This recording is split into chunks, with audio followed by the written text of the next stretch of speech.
Հայաստանի հանքարդյունաբերության ոլորտը նոր որակյալ ներդրողների կարիք ունի, իսկ դրա համար պետք է, որ մեր երկրի հանքարդյունաբերությամբ զբաղվող ընկերությունների ներկայացրած հաշվետվությունները համապատասխանեն միջազգային Գրիսկո ստանդարտներին։ Միջազգային այս կառույցին անդամակցությունը նոր հնարավորություններ կբացի ու Հայաստանը աշխարհի հզոր հանքարդյունաբերություն ունեցող երկրների հետ կխոսի նույն լեզվով, իսկ պոտենցիալ ներդրողների շրջանում կմեծանա հետաքրքրությունը, ոլորտի հանդեպ էլ վստահությունը։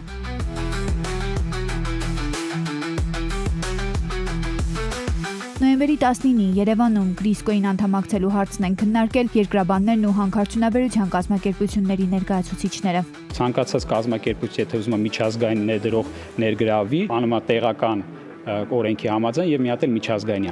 համաձայն։ Իսկ մենք ակրկնակի գործ է եւ դա եւ թափանցիկությունն էլ չի ապահովում, այսինքն հարց առաջում ինչու ենք մենք դա անում, այսինքն ներդրողների մոտ միանգամից մենք ուզում ենք, որ լինի միասնական միջազգային ճանաչված ստանդարտներով։ Հանքարդյունաբերության եւ մետալուրգիայի ասոցիացիայի նախագահ Վարդան Ջհանյանի խոսքով հիմա Հայաստանում հաշվետվության կանոնները մեծամասամբ ԽՍՀՄ կանոններն են, որոնք արդի չեն։ Հետխորհրդային երկրներից ավելի օրինակելին Ղազախստանի փորձն է։ Այդ երկիրն անցել է այս ճանապարհով, իրենք էլ հասցրել են ղազախ գործընկերների աշխատանքն ուսումնասիրել։ Այսինքն ներդրողը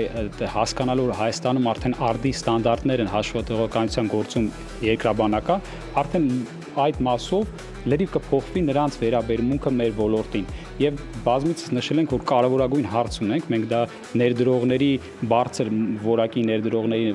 ներգրավումն է հանքարդյունաբերություն Հայաստանում եւ առաջին կարևորագույն քայլերից մեկը հենց երկրաբանական մասով այդ փոփոխությունն է, որովհետև երկրաբանությունը հանքարդյունաբերության հիմքն է։ Առանց երկրաբանություն չկա հանքարդյունաբերություն, չի կարող լինել։ Եվ բնականաբար այս փոփոխությունը, եթե հաջողվի, կարևորագույն առաջընթաց կարող են գրանցել հանքարդյունաբերության ոլորտում։ Հանքարդյունաբերության եւ մետալուրգիայի ասոցիացիայի նախաձեռնությամբ իրականացված այս քննարկմանը մասնակիցները եւս մեկ անգամ կարևորել են Գրիսկոյի ստանդարտների ներդրումը, բայց թե ինչ ճանապարհով, ինչ քայլերի հերթականությամբ դա կիրականացվի, ըստ Վարդան Ջհանյանի կորոշեն կառավարությունն ու ոլորտի ներկայացուցիչները։